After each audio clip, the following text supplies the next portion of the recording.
Bonjour à tous et à toutes. Écoutez, c'est un énorme plaisir déjà de voir votre jeunesse. Ça me fait chaud au cœur pour l'avenir. Et puis, je vais essayer d'être le plus court possible dans les échanges, parce que dans la présentation, parce que ce qui m'importe moi, c'est vraiment l'échange avec vous.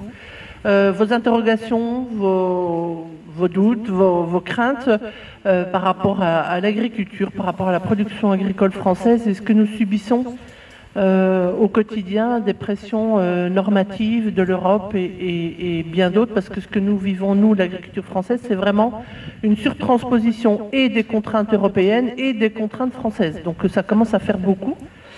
Et donc, voilà, ce que je voudrais vous dire avant tout, c'est que je suis agricultrice avant tout.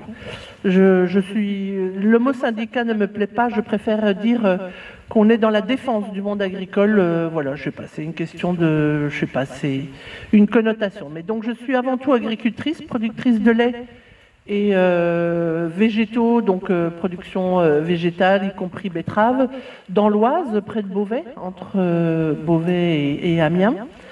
Je me suis installée en 1993. Alors, vous l'avez peut-être entendu à mon accent, je suis belge, donc j'ai repris derrière des tiers. Donc, c'est pas une installation faite derrière mes parents. Donc, c'est vraiment derrière des tiers. Et après 30 ans, aujourd'hui, le 3 mai, j'ai installé ma fille à ma place sur l'exploitation parce que, comme vous avez pu le voir, je suis plus beaucoup chez moi. Depuis décembre dernier. Alors j'étais déjà motivée avant, mais alors là, toutes les manifestations et la remontée de la base fait que je ne sais plus trop comment je m'appelle et où j'habite, mais c'est pas grave, c'est pour la bonne cause et puis pour essayer de faire porter des paroles de ce que nous vivons. Et d'ores et déjà vous dire qu'on recommencera à la rentrée, donc c'est pas fini. Donc sinon, dans mes grandes lignes, j'ai 3 enfants, dont 2 veulent être dans l'agriculture. Donc j'ai déjà installé ma fille sur l'atelier lait, puisque c'est son dada, et mon dernier fils, qui a 18 ans, termine ses études pour pouvoir prendre la relève dans ce qui est culture et machinisme. Et mon fils du milieu, lui, voilà, il a eu du mal à encaisser notre absence, notre non-présence à ses côtés du fait du monde agricole, enfin de notre métier d'agriculteur et d'éleveur laitier, hein, donc c'est 2 fois par jour, 365 jours par an. Donc la disponibilité pour la famille a été compliquée. Et voilà, et sur 3, lui en a plus souffert que les 2 autres. Et voilà, mais c'est pas grave, on le soutiendra dans tout ce qu'il fait aussi. Donc ça, c'est pour ma partie personnelle. Aujourd'hui, comme vous le voyez, je représente la coordination rurale. Donc je suis présidente de la coordination rurale de l'Oise et vice-présidente nationale. Dernière, notre présidente qui a été élue en décembre 2022, qui est Véronique Le Floch, une Bretonne, qui est en bio, laitier, voilà. Mais nous défendons tout type d'agriculture et tout type d'agriculteurs. Et donc notre plus petit adhérent a 1 hectare, notre plus gros en a 1000, donc comme quoi on peut être tous différents et avoir envie des mêmes choses, et en tout cas de la même réalité agricole. La coordination rurale n'était pas vouée à être un syndicat, hein, donc elle s'est distinguée en 1992 par Jacques Legnaud, pour ceux qui le connaissent, qui avait déjà été visionnaire en disant « oulala, ça va pas aller, cette nouvelle Europe et cette nouvelle PAC ». Ça va pas le faire, mais bon, à défaut d'être entendu par notre syndicat majoritaire qui est la FNSEA, on a été obligé de créer un syndicat pour marteler, et donc ce qu'on continue de faire. Donc nous ne sommes pas un syndicat d'opposition, nous sommes un syndicat de proposition. Ce que nous avons fait, ce que vous avez entendu, les bonnets jaunes de ces 6-8 derniers mois, c'est nous. C'est nous, et on a été et on a continué à faire des propositions, ce qu'on a fait auprès de ministères, de Macron, d'Attal, enfin de toutes ces classes politiques que j'ai du mal à comprendre, à cerner, et puis et qu'on voit le manque de résultats, c'est du pipeau. Enfin bref, c'est voilà. Donc la coordination rurale a été créée donc en 1992 suite à ça, parce qu'on a tout de suite vu la différence de cette PAC où avant 1992, c'était une PAC de prix plancher. Donc vraiment avec un prix minimum garanti aux agriculteurs et qui s'est transformée après 1992 à une PAC de primes. Donc vous savez tous très bien ce que ça veut dire. Un prime, c'est éphémère. Vous êtes dépendant d'un système, tout ce que nous refusons. Nous ne voulons pas être dépendants d'un système, nous voulons juste être rémunérés pour notre produit, pour notre travail, pour notre matière première. Tout le reste n'est pas ce que nous demandons. Nous ne voulons pas demander des aides, nous ne voulons pas que la société doive contribuer à notre vie ou à notre survie aujourd'hui. Et voilà pourquoi la coordination rurale a été créée. Et voilà, aujourd'hui, juste pour vous dire, puisque le système est ainsi fait, système que nous réfutons, mais malheureusement par lequel nous devons passer, ce sont les élections chambres qui auront lieu en janvier 2025. Sachez qu'au jour d'aujourd'hui, il y a déjà 3 chambres qui sont à la tête de la coordination rurale. C'est le Lot-et-Garonne, hein, c'est eux qui ont été moteurs pendant les manifestations. Après, il y a la Vienne et la Haute-Vienne. Et on espère faire beaucoup mieux dans les prochaines élections, grâce à la prise de conscience, grâce aux manifestations, grâce à votre écoute et à tout ce que ça peut avoir comme portée sur la politique, parce que cette cogestion n'est plus tolérable, n'est plus supportable. Il faut vraiment qu'on soit tous entendus. Il y a tous du bon dans chacun d'entre nous, mais il faut qu'on ait au moins la même capacité d'être écoutés par la classe politique, et ça c'est important pour nous. Nos gros chantiers, vous les avez vus, hein, donc ce sont des prix, pas des primes. Ce sont les problèmes de prédation, hein, vous l'avez vu, les dégâts des loups, des ours, et tout ce que ça engendre. La problématique de l'eau, hein, vous nous avez vu, on était présents, on n'était pas présents pour faire acte d'opposition de quoi que ce soit. Nous étions là juste pour protéger nos adhérents qui subissaient des menaces et qui subissaient des pressions énormes. Donc oui, nous sommes pour le stockage de l'eau qui tombe en hiver pour pouvoir l'utiliser en été. Point barre. Le reste, tout ça, ce sont des débats idéologiques autour de ça. Donc vraiment, nous sommes pour le stockage de l'eau. Nous avons de grandes problématiques aujourd'hui, vous l'entendez, sur l'élevage et le sanitaire. Et je vous en toucherai un petit mot dans le déroulé. Parce qu'il y a une initiative citoyenne européenne qui veut carrément supprimer l'élevage en Europe. Donc je vais essayer de vous dire pourquoi ça ne nous semble pas être une bonne chose.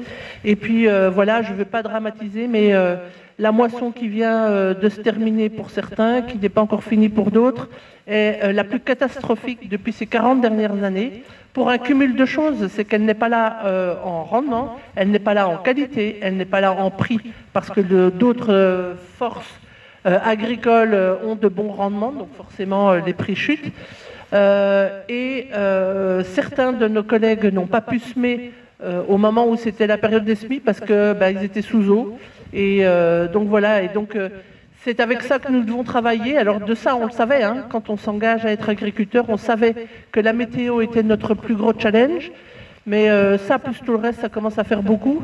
Et donc, nous avons fait notre dernière Assemblée Générale dans les Pyrénées-Orientales qui, eux, sont en déficit hydrique catastrophique.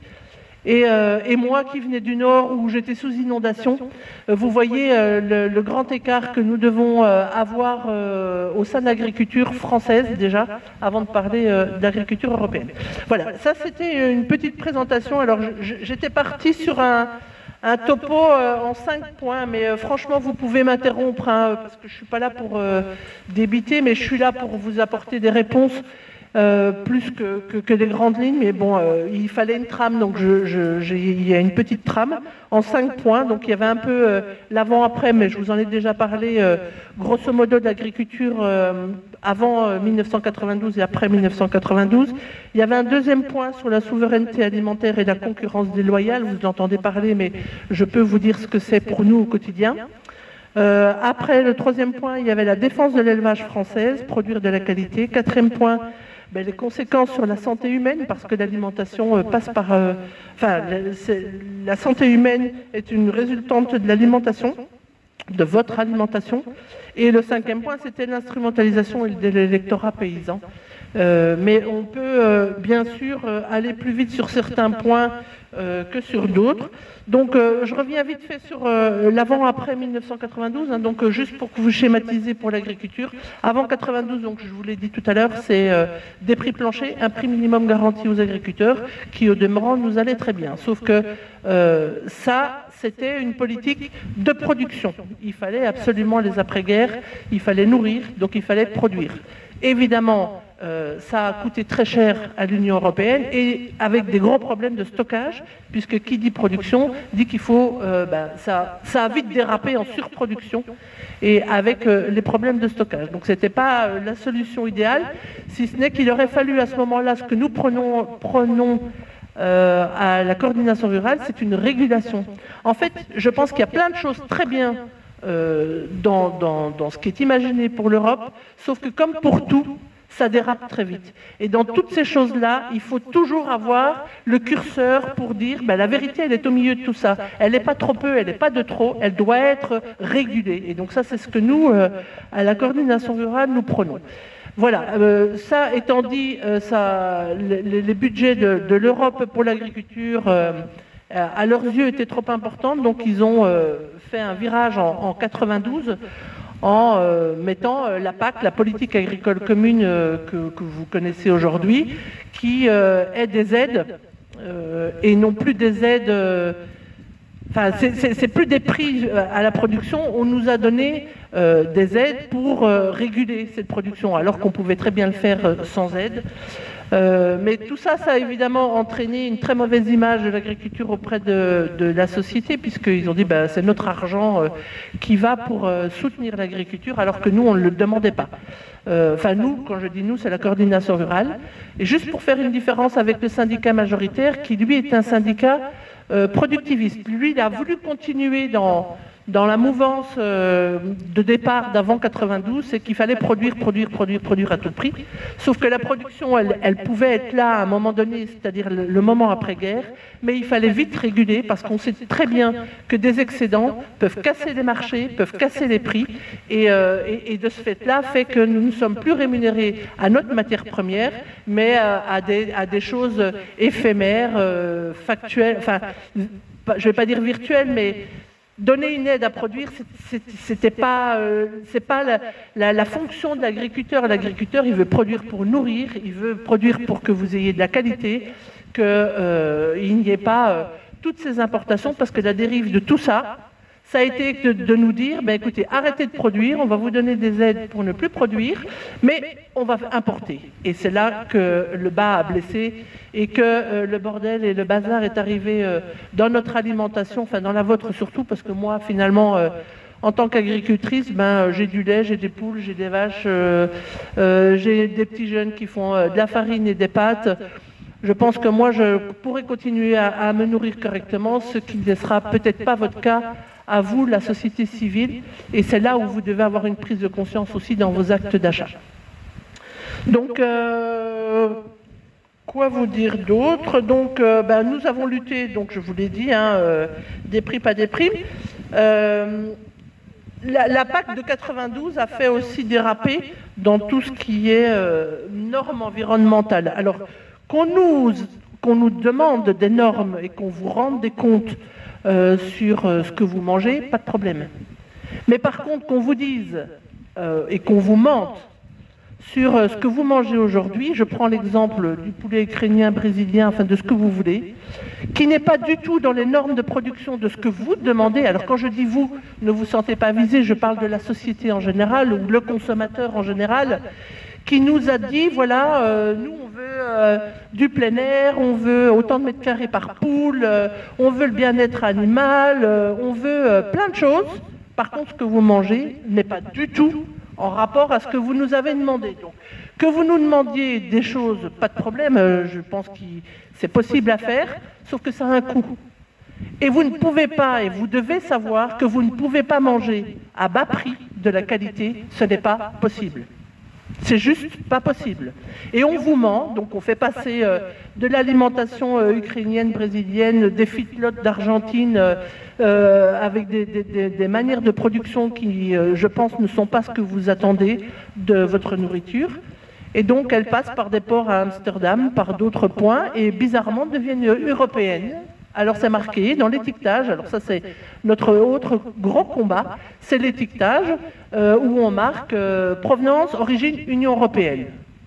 Faux. Et c'est là où vous devez vous battre, c'est que vous devez vous renseigner de ce que vous mangez et de ce qui est étiqueté et d'où ça vient et de retracer votre production. Donc j'ai envie de vous dire, pour vous protéger de votre santé et je pense, ce qui est votre cheval de bataille, tout comme le nôtre, de maintenir une agriculture française, c'est d'essayer de manger le plus proche de chez vous, circuits courts, des voisins agriculteurs, des AMAP. Enfin, il existe aujourd'hui, par chance, des tas de structures qui vous permettent, mais renseignez-vous, s'il vous plaît. On en parlait ce matin au petit déjeuner avec certaines personnes. Quand vous voyez fabriquer en Union européenne, ça ne veut pas dire que la matière première vient de l'Europe. Elle vient d'ailleurs, elle a juste été assemblée. Donc voilà, faites très attention par rapport à tout ça, et ça me permet de passer au deuxième point, qui est la souveraineté alimentaire. Alors qui, moi, m'a terriblement choquée, c'est chacun veut s'approprier et veut donner une définition de cette expression souveraineté alimentaire. Il y a celle qui est donnée par... j'ai envie de dire un groupe altermondialiste qui est Via Campesina et qui dit voilà, la souveraineté alimentaire, c'est la priorité à la population locale dans la distribution des produits locaux, le droit des populations à décider de leur propre politique agricole. Voilà, c'est celle-là. Vous avez une autre définition qui est celle du droit international qui dit, voilà, la souveraineté alimentaire, c'est la possibilité aux populations et aux États et aux groupes d'États de mettre en place des politiques agricoles les mieux adaptées à leur population. Et il y a celle de la coordination rurale qui dit, voilà, pour nous, la souveraineté alimentaire, c'est donner à la population française la qualité et la quantité de produits français en priorité. Ce qui ne veut pas dire que nous sommes contre l'import et l'export. Mais nous ne souhaitons pas et nous voulons pas produire pour l'export. L'export doit être une zone tampon que lorsque nous avons un petit peu d'excédent, eh bien cet excédent peut très bien satisfaire l'export, puisque nous sommes reconnus d'excellence européenne, hein, c'est pas nous qui le disons, ce sont des magazines scientifiques qui nous reconnaissent la meilleure agriculture au monde. C'est pas pour rien. Donc, ma foi, si elle peut être exportée, si elle peut être valorisée, pas de problème. Mais nous ne devons pas produire pour un export à bas prix. Donc ça, c'est la première des choses. Et la seconde des choses, c'est que on n'est pas contre l'importation non plus, puisqu'il y a des choses que nous ne produisons pas, et nous ne voyons pas pourquoi la population ne pourrait pas manger des choses que nous ne produisons pas. Donc pas de problème. Donc il faut faire attention dans les excès des expressions. Nous ne sommes pas contre l'import et l'export, pour autant qu'elles soient maîtrisées, régulées, et toujours avec une agriculture française en priorité. Vous dire aussi que dans la souveraineté alimentaire, il y a eu l'impact d'Egalim. Alors j'espère que vous connaissez tous à peu près ce que c'est. Donc c'est une loi franco-française qui devait faire en sorte que la matière première agricole devait être payée aux agriculteurs selon un coût de production. Sauf que la subtilité du monde politique et du jeu des mots faisait que l'Egalim a été écrit de cette manière-là, de dire, voilà, il fallait que le coût de production soit mentionné. Mentionné ne veut pas dire appliqué. Donc ça veut dire que toutes les interprofessions, que ce soit en fruits et légumes, en lait, en viande, en céréales, ont bien donné à l'État les coûts de production qui leur étaient nécessaires pour pouvoir vivre de notre travail. Sauf que oui, ça a été mentionné. Mais ça n'a pas été appliqué parce que ce n'était pas marqué dans les textes que ça devait être appliqué. Donc vous voyez la subtilité des mots et ce à quoi nous sommes confrontés en permanence avec ce poids et ce jeu des mots. Après, il y a un autre règlement qui s'appelle l'OMC.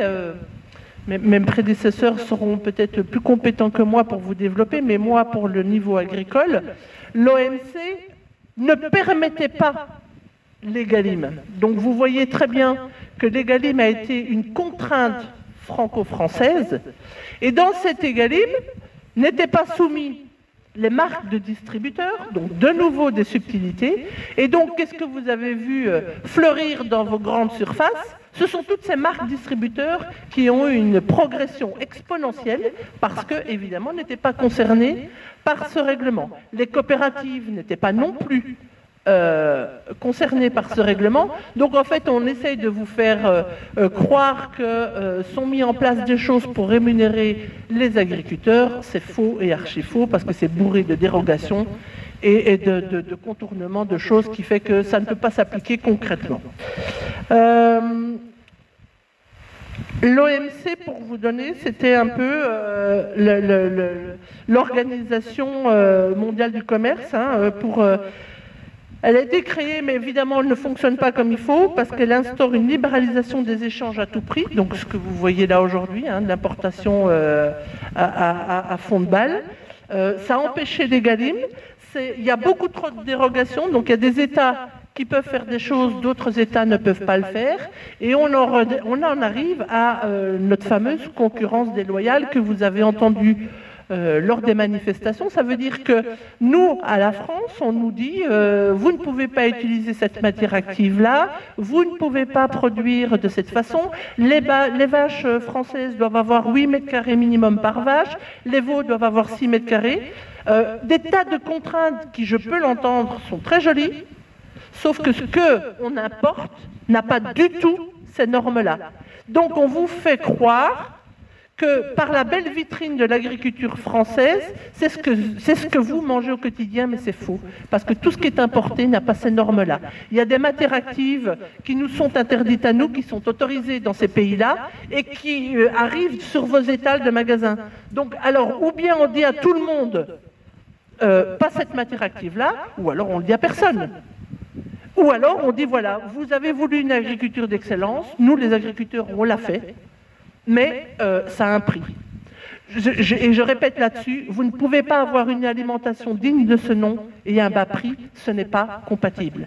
Maintenant, on nous a dit, ok, très bien, la France, montez en gamme, vous faites de l'excellence, bravo, vous y êtes arrivés, mais ne vous inquiétez pas, les entrées de gamme, on le fait par l'importation. Donc nous, la coordination rurale, on dit non.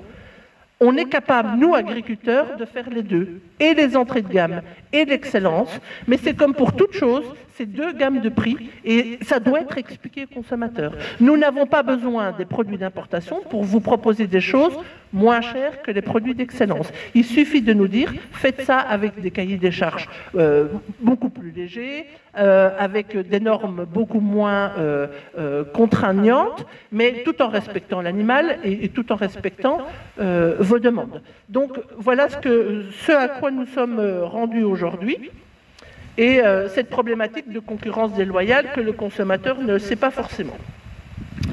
Alors je vais peut-être aller plus vite parce que vraiment je voudrais garder, alors je ne me rends pas compte du timing où on en est, vous me dites si je radote ou si je radote pas. Qu'est-ce que je voulais vous dire d'autre? Bon, après je vous ai parlé du problème d'étiquetage sur lequel nous nous battons en haut lieu, parce que, et ça a commencé avec Lactalis qui a obtenu, et pour vous dire vraiment, c'est contraint, enfin c'est, merci, ces excès de mots de langage où il y avait marqué, vous avez vu, avec les drapeaux français sur vos produits, où c'était bien étiqueté, origine France. Eh bien, Lactalis a gagné son procès parce que, par le biais du Conseil d'État, parce que c'était pas légal. Marquer la mention sur un produit n'était pas légal. Et donc, en fait, tous ces gros groupes industriels jouent sur tous ces mots-là pour démonter quelque chose. Et donc, en fait, aujourd'hui, ils marquent origine UE. Ça veut tout dire et rien dire. Et donc, de préférence, pas d'origine française, puisqu'ils savent qu'elle est plus chère que les origines d'importation. Et juste pour vous schématiser ça, je crois que c'est quelque chose que je n'oublierai jamais. C'était le vendredi 26 janvier, je crois. Nous étions convoqués au ministère pour une réunion sur les négociations commerciales. Je pense que vous avez dû vous en souvenir, Bruno Le Maire était présent puisque c'est le jour où il a décrété les fameuses amendes de 2% de chiffre d'affaires aux entreprises qui ne respectaient pas les consignes de la loi Egalim et du marché. Et donc je vois encore dans cette fameuse salle je retiens pas les noms des rues, mais bon, c'est pas grave. Il y avait tout un côté avec la grande distribution, tout l'autre côté avec nos acheteurs, qu'ils soient industriels ou coopératives, et puis il y avait la ligne des syndicats agricoles. Et Monsieur Bruno Le Maire de dire je vais vous punir, je vais vous gronder, nous allons embaucher 100 contrôleurs pour vérifier que vous respectez bien la loi Egalim. Elle ne peut pas s'appliquer parce qu'il y a l'OMC. Nous lui avons dit et redit que s'il n'y a pas refonte de cette Organisation mondiale du commerce, nous ne pouvons pas appliquer des règlements franco-français. Donc arrêtez de mettre des strates de contraintes, de normes, si elles ne peuvent pas s'appliquer sur notre marché national. Donc il a fait son beau speech, et puis de gronder, on va le citer, Monsieur Leclerc, qui n'était pas présent, bien sûr, et de dire qu'il allait avoir des contrôles. Donc vous avez dû voir qu'effectivement, il a des amendes. Monsieur Leclerc ne donne pas ses comptes. Il existe aujourd'hui un OFPM, c'est une organisation de contrôle des prix et des marges, donc dans lequel tout le monde doit donner son prix d'achat, son prix de vente, ses marges, y compris nous, le monde agricole. Nous avons très bien joué le jeu, nous avons donné tous nos chiffres. Qui ne donne pas ces chiffres? C'est le groupe Lactalis, c'est Leclerc, c'est tous ces gens-là. Donc avant de nous demander et de nous faire la morale à nous, monde agricole, de nous dire patte blanche de tout ce que nous faisons du matin jusqu'au soir, commencez déjà par respecter ce que vous devez faire et ayez des sanctions. Donc c'est comme pour tout, et je vous parlerai d'un autre article de loi tout de suite, qui existe, qui est fait pour sanctionner ces fameuses clauses miroirs et cette concurrence déloyale. Ça s'appelle l'article 44, il existe. Donc tous les pays qui font rentrer des matières premières qui ne sont pas produites aux normes du pays en vigueur, donc je vais parler de la France a des normes, tout ce qui est importé doit avoir les mêmes normes que ce qu'on nous impose à nous. Vous vous doutez bien que ce n'est pas le cas, et vous voyez des sanctions, vous ? Donc la loi, elle existe, le règlement, il existe, mais il n'est pas appliqué. Comme pour tout en France, on veut montrer qu'on est les meilleurs, les plus hauts, qu'on fait des très grandes protections, mais finalement, rien n'est appliqué, c'est du pipeau. C'est probablement, comme vous disiez tout à l'heure, par rapport au budget, c'est pour montrer patte blanche à l'Europe et à toutes ces institutions qui nous font croire, mais rien n'est appliqué derrière. Et donc, pour continuer sur cette réunion, donc M. Fesneau, le ministre de l'Agriculture, et M. Le Maire, oui, vous devez respecter la loi Egalim, vous devez payer la matière première aux agriculteurs. Donc déjà en lait, ne sont payés et ne sont concernés par cette loi que le marché intérieur, donc c'est-à-dire qu'il y a plus de 40% de notre matière première qui n'est pas concernée par cet règlement, donc il ne reste plus que 60% de mon droit à produire. Je prends mon exemple chez moi, vous vous doutez bien que je n'ai pas 60% de mes vaches qui ont un coût de production pour le marché intérieur et 40% de mes vaches qui ont un coût de production pour l'export. Donc moi, j'ai un coût de production propre à mon entreprise pour diverses raisons, parce que moi, je suis en fin de course, donc j'ai plus d'emprunt. J'ai un mode d'agriculture où je suis le plus autonome possible parce que je suis polyculteur élevage. Donc j'ai ma paille, j'ai mon herbe, j'ai des tas de choses qui font que je ne dois pas acheter de matières premières à l'extérieur pour nourrir mon troupeau, ça baisse forcément mon coût de production. Donc voilà, des tas de choses qui font que moi j'ai un coût de production et qui fait que j'attends d'être payé pour ça. Vous vous doutez bien qu'on ne peut pas, chacun des agriculteurs, arriver à l'État à dire moi j'ai un coût de production d'autant, donc on fait une cote mal taillée qui espère respecter la majorité des intérêts des agriculteurs français. Mais sauf que les acheteurs et les vendeurs ne le respectent pas. Donc cette loi ne tient pas la route puisque moi j'ai pas des vaches qui produisent pour l'export et des vaches qui produisent pour le marché intérieur. Donc déjà vous voyez bien la difficulté d'appliquer des règlements. Alors c'est bien beau de dire la France on est plus blanc que blanc, on a fait tout ce qu'il fallait pour protéger les agriculteurs. Faux, c'est bourré de dérogations et de choses qui font que ce n'est pas applicable. Donc voilà. Et donc j'explique ça à nos acheteurs.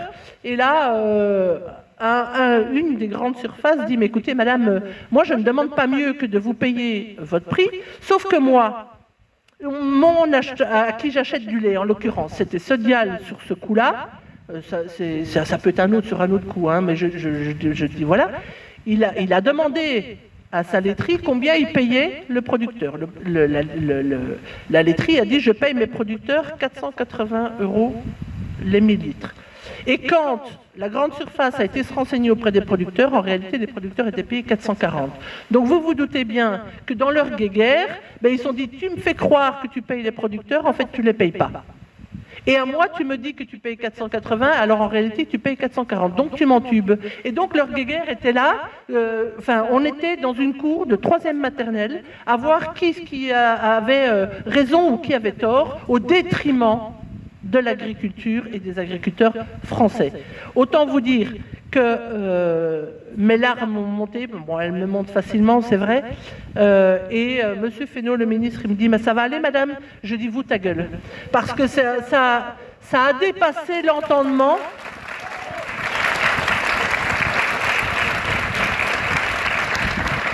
Ça dépassait l'entendement de ce que je pouvais entendre et que je savais que mes collègues allaient sortir dans la rue et que j'avais peur pour eux. Et donc voilà, mais pour vous dire comme quoi les décisions que vous pensez qui sont hautement intellectuelles et bien prises ne sont fondées que sur des petits intérêts des uns et des autres et sûrement pas de vous la base, de vous la société, des consommateurs et encore moins du monde agricole. Troisième point que je vais vite, mais je vous dis, on peut échanger de tout, je n'ai aucun problème. J'ai en troisième point la défense de l'élevage française. Pourquoi ce point-là?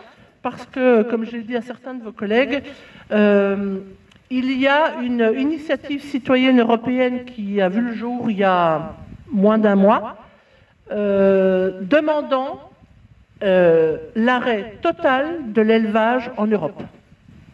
Ok. Vous savez ce que ça veut dire. Si on arrête l'élevage, on va vous donner quoi dans vos assiettes? Alors, c'est là, hein. Ne pensez pas que vous ne le mangez pas, vous le mangez déjà. C'est de la viande synthétique, c'est du lait sans vache, c'est de la farine d'insectes, pas très loin, hein. L'usine est à Amiens. Donc, et alors, dans toute la splendeur de ce beau monde, c'est que vous ne verrez jamais sur les ingrédients de vos produits farine d'insectes. Vous allez voir shellac, vous allez voir des noms hautement savants et intelligents que personne ne sait ce que ça veut dire. Donc moi, qu'on veuille vous faire manger, que soi-disant dans vos idéologies, on ne veut plus d'élevage, le bien-être animal, on veut respecter l'animal, que c'est bon pour la planète, faux et archi-faux, puisque c'est bien les prairies qui sont les plus gros capteurs de carbone, c'est bien l'animal qui fait qu'on a encore des prairies, parce que s'il n'y a pas d'animaux, qu'est-ce qu'on va faire? On va faire du blé, on va faire des champs, donc il n'y aura plus de prairies. Donc c'est bien par l'élevage qu'on va maintenir les prairies. Les bienfaits d'alimentation, et ce n'est pas moi qui le dis, vous irez voir sur l'OMS qui montre que tous ces laits végétaux sont que des carences. Juste pour votre information, quand on vous fait croire que du lait d'amande est bien meilleur que du lait de vache, pour faire une amande, c'est 4 litres d'eau. D'où viennent ces amandes? Elles viennent des États-Unis, d'une zone... Alors, je n'ose pas dire le nom parce que j'ai peur de me tromper, mais je me demande si ce n'était pas l'Arizona. Enfin, vous ferez des recherches, je ne vous mens pas. Donc, on vous importe toutes ces amandes. Vous m'expliquez en quoi c'est mieux que du lait de vache qui vient d'à côté de chez vous? Et on vous fait croire que c'est bon pour la planète, alors qu'aujourd'hui, la planète est dézinguée uniquement par tous des problèmes de transport. Parce que cette importation, ça engendre tous des problèmes de transport. Et donc, on va vous dire, ah oui, mais on a respecté les animaux, mais par contre, on a fait des bateaux, des avions, et de la consommation d'énergie à tout va, et c'est ça qui dézingue la planète aujourd'hui. Donc, faites attention quand vous faites des choix. Nul choix n'est parfait, hein, comme dans toutes les décisions que nous prenons dans nos vies. Il y a toujours du pour et du contre, mais faites s'il vous plaît bien l'analyse bénéfice-risque d'acheter un produit pas cher qui vient de Tataouine-les-Flots plutôt que de quelque chose qui vient de votre voisin, certes qui vient de l'élevage. Et moi, sur mon exploitation, j'ai créé une ferme pédagogique, donc j'ouvre ma porte à qui veut l'entendre. Donc, preuve en est que je n'ai rien à cacher. Mais oui, quand vous travaillez avec du vivant, comme je le dis, comme une portée de chiots, vous avez parfois un chiot de mort. Oui, dans l'élevage, je peux avoir un veau de mort, je peux perdre une vache. Et ça me fait rebondir sur tous les problèmes sanitaires que vous avez aujourd'hui, parce que toute cette circulation d'animaux, de viande, entraîne ces épidémies que nous connaissons aujourd'hui. Donc, je vais vous parler FCO 3 dans le nord, FCO 8 dans le sud, MHE. Donc tout ça, ce sont des maladies épisodiques que nous subissons aujourd'hui à cause de la libre circulation aussi des animaux et puis des personnes aussi qui portent sur elles. Alors toutes ne sont pas dues pour les mêmes raisons. FCO, ce sont des mouches. Donc les gens très intelligents nous disent, maintenant qu'on a sorti nos vaches, qu'on a eu du mal à sortir parce qu'ils faisaient trop humides au moment où on devait les mettre en pâture. Maintenant, ils nous disent il faut les rentrer. Mais grand con, les mouches qui étaient dehors, elles vont rentrer à l'intérieur. Donc tu ne fais que déplacer le problème. Et trop souvent, ces décisions ne sont pas prises avec le monde agricole qui sont au quotidien, qui travaillons au quotidien avec ces animaux. Donc, suite à cette initiative citoyenne qui veut anéantir l'élevage, donc je rappelle que je ne suis pas là pour juger vos choix alimentaires. Je suis juste là pour vous donner des indications dans les choix que vous ferez. Si vous décidez de ne pas manger de viande, c'est votre choix, c'est pas à moi à vous dire ce qui est bien et pas bien. J'essaie juste de vous dire, quand vous prenez des décisions, prenez bien les dans l'intégralité. Parce que si vous ne mangez pas de viande parce que pour X ou Y raison, et qu'on vous fait manger de la viande synthétique qui est très énergivore dans les usines, donc il y a toujours un bénéfice-risque dans les choix que vous faites. Et voilà, donc nous allons lancer une conférence le 4 octobre sur Paris, qui sera donc tournée vers la société civile, puisque c'est la société civile qui fait cette initiative, et leur expliquer l'avantage et les désavantages de ne pas manger de la production animale. Les carences, ce n'est pas moi qui l'invente, ce sont les scientifiques, ce sont les médecins, c'est l'OMS qui tous les jours alerte sur les carences que tous ces choix sélectifs dans votre alimentation entraînent.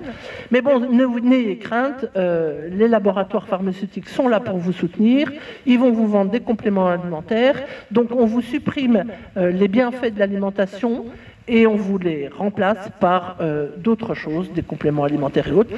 Donc c'est toujours, il y en a qui s'en sortiront gagnants, ce ne sera pas vous et ce ne sera pas moi non plus.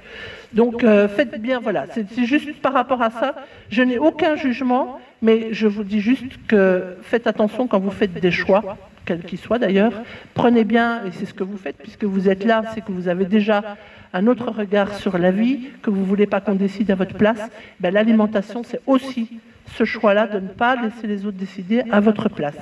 Donc voilà, cette conférence, nous la ferons à Paris, avec le monde des bouchers, avec, j'espère, des restaurateurs. Bon, j'ai contacté Thierry Marx, Perico Légas, Natacha Polony, Éric Delachenay, des gens donc, que la société civile connaît plus que le monde agricole et qui, j'espère, pourront être porte-voix de cette qu'il faut maintenir l'élevage en Europe, parce que si ça ne vient pas de l'Europe, ça viendra d'ailleurs, avec toutes les conséquences que je vous ai déjà citées. Quatrième point, si je ne m'abuse, mais je vais peut-être vite, c'était quoi Ah, la santé humaine. Bon, ben, je vous en ai déjà touché un mot des conséquences de votre alimentation sur votre santé, donc je ne vais pas revenir là-dessus. Le cinquième point, c'était un petit peu l'instrumentalisation de l'électorat paysan, toutes les étiquettes qu'on veut mettre sur tel ou tel mouvement, et toute cette comédie politicienne, nous les avons vus défiler au Salon de l'Agriculture. Nous n'avons jamais eu autant de retombées depuis les manifestations, donc ça veut dire qu'il faut crier, taper et être au bord enfin non, pas au bord, dans la détresse pour attirer ces gens-là, mais autant vous dire que tout ce qu'on a fait a accouché d'une souris. Et ça, vous vous en doutez bien, puisque c'est ce que vous vivez et ce que vous entendez au quotidien. Donc, sachez qu'à la rentrée, vous nous retrouverez sur les routes, sur les médias, et on ne s'arrêtera pas là. Alors nous, c'est pas pour des raisons de vacances qu'il y a une pause, c'est parce que notre calendrier de production fait que nous étions au champ et dans les étables, bien que l'élevage, ça n'arrête jamais. Et quand on vous dit qu'on travaille 70 heures par semaine, c'est qu'on travaille 70 heures par semaine. C'est juste, je pense que beaucoup de personnes ne peuvent pas se rendre compte de ce que c'est l'astreinte et la permanence. Et dans nos chambres à coucher, nous avons encore les caméras qui surveillent les étables parce qu'il y a des vélages jour et nuit. Et donc, il faut qu'on soit présent si la nature a besoin de nous. Si elle n'a pas besoin de nous, on la laisse faire naturellement. Mais si elle a besoin de nous, s'il y a une patte de coincée, s'il y a quelque chose à faire, il faut qu'on soit présent. Donc je pense que c'est important que vous sachiez l'omniprésence de l'agriculteur pour cette alimentation. Le défi de la coordination rurale, c'est 400 000 exploitations. Ça ne doit pas descendre en dessous de ça. Nous sommes aujourd'hui à 480 000. On sait qu'il va y avoir des départs parce que nous sommes une catégorie professionnelle avec une tranche d'âge très élevée, vous le savez aussi. Donc il n'y aura pas forcément de renouvellement. Pourquoi il n'y aura pas de renouvellement? Ne vous détrompez pas. Nous avons, nous, tous des enfants pour certains beaucoup motivés pour reprendre le flambeau, mais pas à n'importe quel prix. Ce n'est pas au prix du physique, ce n'est pas au prix de sa qualité de vie, de la qualité familiale. Ils nous ont tous vus travailler comme des dératés et avec les contraintes et le poids que ça a été pour certains d'entre eux. Donc à ce prix-là, non, ils ne veulent pas être agriculteurs. Par contre, agriculteurs pour nourrir, pour être reconnus, pour être valorisés, pour gagner leur vie, oui, nous avons des repreneurs, mais pas à n'importe quel prix. Donc ne nous détrompons pas, c'est pas qu'il manque de potentiel, c'est qu'il manque de motivation à ces repreneurs. Vous savez, hein, l'ACR, la coordination rurale, nous avons, ça a été leur petit jouet pendant ces 6 mois pour essayer de nous foutre à terre, c'est que nous sommes les petits pantins de l'extrême droite. Faux et archi-faux. Tout ça vient de Wikipédia, où il y a quelqu'un qui a mis ça il y a 30 ans et on n'arrive pas à le faire enlever. Nous ne donnons pas de consigne de vote à nos adhérents. Ils font ce qu'ils veulent. Ce sont des gens grands, intelligents. Ils ont su mener leur barque du mieux qu'ils ont pu dans la tumulte. Donc nous ne donnons aucune consigne de vote, contrairement aux autres syndicats agricoles qui ont affiché clairement de dire ce que leurs adhérents veulent voter. Nous ne sommes pas là, ni pour dire à nos agriculteurs ou à nos adhérents ce qu'ils doivent faire sur leur ferme, ni ce qu'ils doivent voter. Nous sommes pour une liberté, une indépendance, et tout comme vous, de se faire soi-même l'analyse nécessaire pour ce qui est bon pour leur entreprise. Et on ne peut pas dire, par exemple, il faut absolument des fermes toutes herbagères. Non. Oui, il en faut un maximum, mais ça ne va pas sur tous les territoires. Nous sommes tributaires du climat. Je disais à certains, je viens du Nord où j'ai subi des inondations, et nous avons fait notre trajet en Pyrénées-Orientales où j'avais l'impression que j'étais à Marrakech tellement c'était un désert. Tout ça dans le même pays. Et donc il faut trouver une trame et une ligne de conduite qui convient à toute cette agriculture et à tous ces agriculteurs. Donc vous voyez la difficulté des choses. Donc nous ne sommes pas là pour dire ce que les gens doivent faire ou ne pas faire. Nous sommes là pour leur donner des outils pour pouvoir prendre des bonnes décisions liées à leur territoire, liées à leur entreprise et liées à l'intérêt de votre alimentation. Voilà, je pense que j'ai fait le tour, mais franchement... je suis là pour répondre à toutes vos questions et ça me fera plus plaisir que de vous dérouler un contenu. Donc, avec plaisir pour vos questions.